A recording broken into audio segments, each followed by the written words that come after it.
দুদিন নয়, মাথা ছাড়া টানা 18 মাস বেঁচে ছিল একটি মুরগি। হ্যাঁ, সবার কাছে অবিশ্বাস্য মনে হলেও এটাই ঘটেছিল বাস্তবে। এমনকি এই মুরগির স্মরণে প্রতি বছর একটি উৎসবেরও আয়োজন করা হয়, যার নাম হেডলেস চিকেন ফেস্টিভ্যাল। এছাড়াও বিশ্বের বিভিন্ন জায়গায় মাথা ছাড়া বেঁচে থাকা এই মুরগির স্মৃতিতে নির্মিত হয়েছে ভাস্কর্য। মুরগিটির পরিচিতি মিরাকল মাইক নামে। কিন্তু দেহের সবচেয়ে গুরুত্বপূর্ণ অংশ মাথা ছাড়া কিভাবে 1.5 বছর বেঁচেছিল এই মুরগি, আর কিভাবেই বা খাবার খেত সে। আমেরিকার কলোরাডোর ফ্লোরিডা শহরে খাবারের দোকানে মুরগি সাপ্লাই করতেন লয়েড ওলসেন ও তার ডিসেম্বর মাসের এক সকালে প্রায় 40টি মুরগি কাটার পর তাদের নজরে পড়ে ধর থেকে মাথা আলাদা হলেও একটি মুরগি টলতে টলতে হেঁটে দৌড়াচ্ছেন। মাথাহীন মুরগির মৃত্যুর অপেক্ষায় সেটিকে একটি বাক্সে রেখে তারা যা দেখলেন তাতে অবাক বললেও কম বলা হয়। সোনার ডিম না পারলেও এই মুরগির ক্ষমতা যে তার চেয়ে কোনো অংশেই কম নয় তা বুঝতে দেরি করেননি ওলসেন। ধর থেকে মাথা আলাদা হবার একদিন পরেও বেঁচে আছে মুরগিটি। দ্রুত খবর ছড়িয়ে খামারে ভিড় করে সাংবাদিক সহ এলাকার সবাই।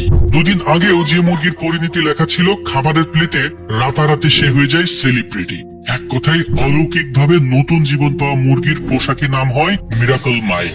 চারদিকে হইচই পড়ে যায় মাথা কাটা এই মুরগিকে নিয়ে। এই সুবাদে পুরো আমেরিকা ঘোরার স্বপ্ন সত্যি হয় লয়েডের। পকেটে আসতে থাকে বিস্তর টাকা করিয়ে। কিন্তু মাথা ছাড়া কিভাবে বেঁচে রইল মাইক?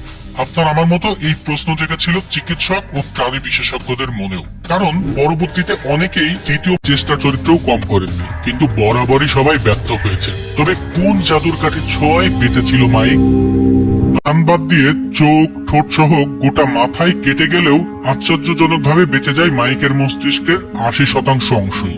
মূল অংশ, এই অংশটাই মুরগিটির শ্বাস প্রশ্বাস, হৃদস্পন্দন, ক্ষুধা, হজম নিয়ন্ত্রণ করত। তাই মাথা কাটা যাওয়ার পরেও বেঁচে যায় এই মুরগিটি। মাথা না থাকায় একটি ড্রপারে করে তরল খাবার ও জল সরাসরি মাইকের খাদ্যনালীতে ঢেলে দেওয়া হতো, পরিষ্কার করে দিতেন লয়েড। এভাবে বেশ ভালোই চলছিল মাইক এবং সেই ওলসেন দম্পতি। একবার পশ্চিম আমেরিকার ফিনিক্স শহরের প্রদর্শনী শেষে একটি মোটেলে বিশ্রাম নিচ্ছিলেন লয়েড দম্পতি ও মাইক। হঠাৎই একটা শব্দে চমকে ওঠেন তারা। দম আটকে মাইকের প্রাণ তখন ওষ্ঠাগত। কিন্তু যে সিরিঞ্জ দিয়ে মাইকের খাদ্যনালী পরিষ্কার করা হতো, শীতকালের মার্চ মাসের সেই রাতে গলায় খাবার আটকে প্রাণ যায় মাইকের। আর 5টা সুস্থ মুরগি যখন বড় হতেই রান্নার কড়াইতে জায়গা পায়, তখন মাথা হারিয়েও তাদের চেয়ে বেশি দিন বেঁচে ছিল মাইক। কারণ তার মনিব দীর্ঘদিন মাইকের মৃত্যুর খবর প্রকাশ্যেই আনেননি। কেউ খোঁজ করলেই লয়েডরা বলতেন বেঁচে দেওয়া হয়েছে মাইককে। এভাবে মৃত্যুর পরেও অনেকদিন বেঁচে ছিল মিরাকল মাইকের মেয়ে। কলোরাডোর ফ্লোরিডা শহরে গেলে এখনো মাথাবিহীন মুরগির স্ট্যাচুর দেখা মেলে। মাইকের স্মৃতিতে প্রতি বছর মে মাসে পালন করা হয় হেডলেস চিকেন ফেস্টিভ্যাল। আর লোক মুখে ঘুরে বেড়ায় এই আশ্চর্য মুরগির গল্প।